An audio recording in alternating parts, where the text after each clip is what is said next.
கடந்த 2 மணி நேரமாக நானும் முனைவர் சுந்தர ஆவடையப்பன் அவர்களும் அந்த பிரத்யேக அரங்கத்திலிருந்து ஜெயா தொலைக்காட்சி தொழில்நுட்ப கலைஞர்களோடு சேர்ந்து இந்த வர்ணனையை வழங்கிக் கொண்டிருக்கின்ற போது எங்கு பார்த்தாலும் சிவாய மந்திரம், நமச்சிவாய வாழ்க, நாதன் தாழ்வாழ்க, இமைப்படுதும் எண்ணெஞ்சில் நீங்காதான் தாழ்வாழ்க, கோகலி ஆண்ட குருமனிதன் தாழ்வாழ்க, சிவ சிவ சிவாய நம, சிவ சிவ சிவாய நம, சிவ சிவ சிவாய நம. மெய்யன்பர்கள், குடுகுடுவென கிழவர்கள், விறுவிறுவென இளைஞர்கள் எல்லோரும் கழுத்திலே உத்தராட்சமும் இடுப்புக்கு கீழே காவியும் அணிந்து கொண்டு சிரசுக்கு மேலே கைகூப்பி மண்ணில் இருந்தபடியே விண்ணை நோக்கி அண்ணாமலைக்கு அரோகரா, உண்ணாமலைக்கு அரோகரா என்று அந்த அற்புத காட்சியை இதோ அந்த அகல் தீபத்தை ஏற்றுவதற்கு இல்லத்தில் நீங்கள் எப்படி தயாராகி கொண்டிருக்கிறீர்களோ அதுபோலத்தான் இவருடைய வருகைக்காகத்தான் நாம் காத்து கொண்டிருந்தோம். இந்த விவிஐபி வந்த பிறகு ஆண்டவன் என்று சொல்லுவார்களே, அப்படிப்பட்ட இந்த காட்சியை தன்னுடைய தேன் தமிழ் மதுரை குரலால் வர்ணிக்க வருகின்றார்.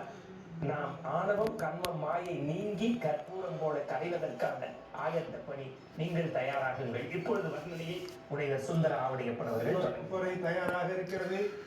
தீபம் ஏற்றப்பட தயாராக இருக்கிறது. ஒருபுறம் விரிசடை, ஒருபுறம் கூந்தல், ஒரு பக்கம் கொன்றை மாலை, மறுபக்கம் மணமலர் மாலை, ஒரு பக்கம் சூடம், மறுபுறம் நீலோற்பவ மலர், ஒரு பக்கம் வீரகண்டாமணி, ஒரு பக்கம் சிலம்பு, ஒரு பக்கம் கச்சனிந்த தனம், ஒரு பக்கம் திறந்த வனமார்பு, ஒரு பக்கம் அபயகரம், ஒரு பக்கம் வரதகரம், அம்பாள் பக்கம் பச்சை நிறம், அடுத்த பக்கம் பவள நிறம் என்று அர்த்தநாரீஸ்வரர் புறப்பட்டு வருகிற அந்த காட்சியை திருக்கோயிலுக்கு உள்ளரங்கத்திலிருந்து இப்பொழுது நம்முடைய தொலைக்காட்சி படைப்பிடிப்பு குழு காட்டியது. இப்பொழுது வெளியே வர இருக்கிறார் ஆட்ட நாயகர் அர்த்தநாரீஸ்வரர். இடப்பாகம் தந்த அண்ணல் தன்னுடைய அம்பிகையும் அவருமாக கலந்து கரைந்து வரக்கூடிய காட்சி. இங்கே வல்லவேட்டு வீசிக்கொண்டிருக்கிறார்கள். வா தெய்வமே வா என்று. அந்த அர்த்தநாரீஸ்வரரை தொடர்ந்து 5 அகல்களையும் ஏந்தி கொண்டு சிவாச்சாரியார்கள் வந்து கொண்டிருக்கிறார்கள். காலையில் ஏகனாக இருந்தவன் பிறகு அநேகனாக மாறினான். இப்பொழுது மீண்டும் ஏகனாக மாறக்கூடிய நிகழ்வு நிகழ இருக்கிறது. அங்கே கொடிமரத்திற்கு அருகிலே இருக்கக்கூடிய கொப்பரையில், தீப கொப்பரையில் அந்த 5 அகல்களும் ஒன்றாக்கி தீபமாக ஏற்றப்படும் போது அந்த அற்புதம், அந்த மலை உச்சியில் விழக்கூடிய ஒளி புலம்பு நமக்கு காட்சி வர இருக்கிறது. இதோ எல்லோரும் காத்து கொண்டிருக்கிறார்கள். அர்த்தநாரீஸ்வருடைய ஆட்டத்தை காண்பதற்காக, அவருடைய வருகையை காண்பதற்காக. இங்கே தீப கொப்பரையும் என்னை ஏற்றி வையுங்கள், நான் ஒளி பிரகாசம் செய்கிறேன் என்று மலை உச்சியிலே அதுவும் காத்து கொண்டிருக்கிறது. இப்பொழுது அர்த்தநாரீஸ்வரர் வருகைக்காக இதோ பார்த்து கொண்டிருக்கிறோம், காத்து கொண்டிருக்கிறோம். கீழிருந்து ஒளி தெரியாதா, நாம் ஏற்றி வைக்க நாம் தயாராக இருக்கிறோம் என்று பர்வதராஜகுமாரர்கள் மேலே தீபக்கொப்பரைக்கு அருகே மலை உச்சியில் நின்று கொண்டிருக்கிறார்கள்.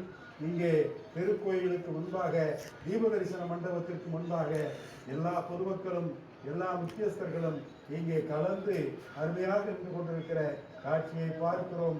எப்பொழுது ஏற்றப்பட இருக்கிறது தீப ஒளி, எப்பொழுது நம்முடைய அகத்திலும் இல்லத்திலும் அந்த இருள் அகன்று, அகஇருள் அகன்று ஒளி பிரகாசமாக நாம் ஜொலிக்க போகிறோம் என்று ஆவலோடு எல்லாரும் காத்து கொண்டிருக்கிறார்கள்.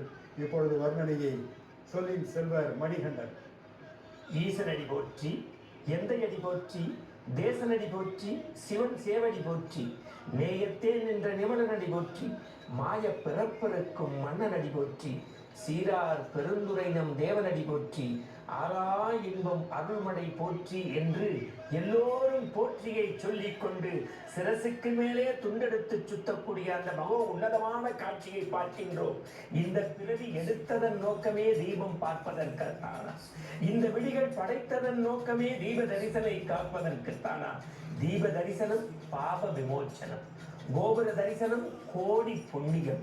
நம்முடைய பாவங்களெல்லாம் பனித்துளி போல உருண்டு ஓடுவதற்கு, துன்பம் நீங்கி இன்பம் எய்த, மலர் நீங்கி மகப்பேறு பெற, கடன் நீங்கி தனம் பெற, வறுமை ஒளிந்து செல்வம் சேர, நோய் நீங்கி நலம் பெற, அறியாமை நீங்கி ஞானம் பெற, பாவம் தொலைந்து புண்ணியம் எய்த, பிறவி ஒழிந்து முக்தி அடைய இதோ அண்ணாமலையினுடைய ஆச்சரியமாக ஆண்டுதோறும் நடை நடைபெற நின்று நிதானமாய் எரியக்கூடிய அந்த தீப தரிசனத்தினுடைய மகோ உன்னத காட்சிகளை ஏற்றப் போகின்றார்கள். அருகருகே செல்கின்றார்கள்.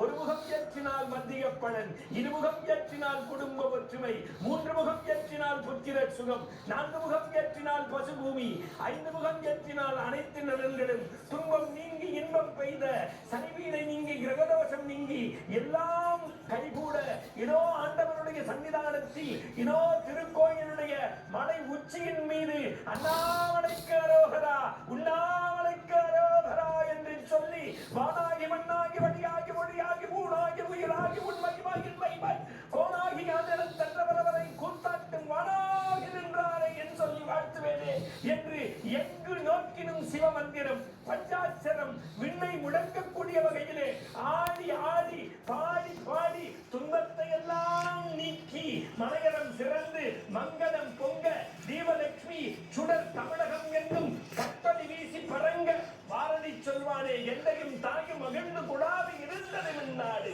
இதர் முந்தைய 1000 ஆண்டுகள் வாழ்ந்து முடிந்தது மின்னாடு, இது வந்தனை கூறி மனதில் நிறுத்தி வாயுர வாழ்த்தேனோ என்கின்ற தமிழ் பாடலை இதோ கோபுரத்தின் உச்சியிலே அண்ணாமலைக்கு அரோகரா, உண்ணாமலைக்கு அரோகரா என்று ஒரு சேர பார்க்கின்றோம். இந்த தீபத்தை தன்னுடைய மதுரை தமிழில் வர்ணிக்க வருகின்றார் முனைவர் சுந்தரராமலிங்கம். தீபம் ஏற்றப்பட்டது, ஒளி பிறந்தது, திருக்கோயில் எல்லாம் வண்ணமயமான ஒளியில்.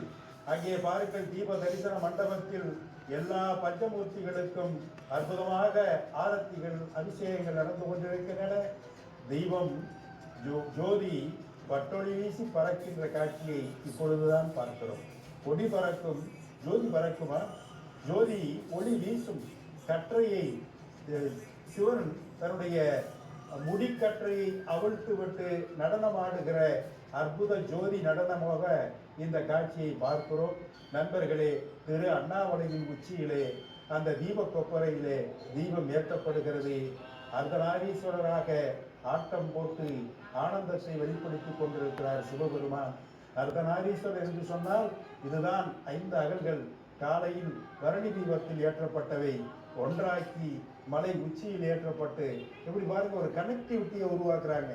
இங்கே இருக்கிற இந்த ஜோதியை பார்த்த உடனேயே மலை உச்சியில் தீபம் ஏற்றப்பட வேண்டும் என்பதை போல உருவாக்கி இப்பொழுது திரு அண்ணாமலையினுடைய திருக்கோவில் எல்லா இடத்திலும் வண்ண வண்ண ஒளி விளக்குகள் அடி அலங்காரம் செய்து கொண்டிருக்கின்றன. தீப தரிசன மண்டபத்திற்குள்ளே வெளியே வந்த ஆட்ட நாயகன் மீண்டும் திருக்கோயிலுக்குள்ளே போய் கொண்டிருக்கிறார். ஒரு அற்புத காட்சியை இன்றைக்கு நாம் கண்டு மகிழ்ந்தோம். வீடுகளில் இல்லங்களில் ஆங்காங்கே விளக்குகளை ஏற்றி வழிபாடு நிகழ்த்துங்கள். விளக்கு ஏற்ற ஏற்ற இருள் அகன்று கொண்டே இருக்கும். இருள் எப்போதும் இருக்கும். விளக்கு ஏற்ற ஏற்றத்தான் அங்கே ஒளி பெருகிக் கொண்டே இருக்கும். தீமையும் எப்போது இருக்கும். நன்மை செய்ய செய்யத்தான் அந்த தீமையும் இல்லாமல் போகும் என்கிற பெரும் பெரும் தத்துவங்களை எல்லாம் இப்பொழுது பாருங்கள். விண்ணிலிருந்து நாம் பார்க்கிற அந்த அற்புத காட்சி, இங்கே அந்த மலை உச்சியில் தீபம் எரிகிற காட்சி, அதன் அடிவாரத்திலே திருக்கோயிலிலே வண்ண வண்ண விளக்கொளியால் அங்கே திருவண்ணாமலை நகரமே ஒளி காட்சி தருகிற உன்னத நிகழ்வை பார்த்து கொண்டிருக்கிறோம். நண்பர்களே, இல்லக விளக்கது இருள் கெடுப்பது, நல்லக விளக்கது நமக்குள் காண்பது, சொல்லக விளக்கது சோதியில் காண்பது, நல்லக விளக்கு அது நமச்சிவாயுது.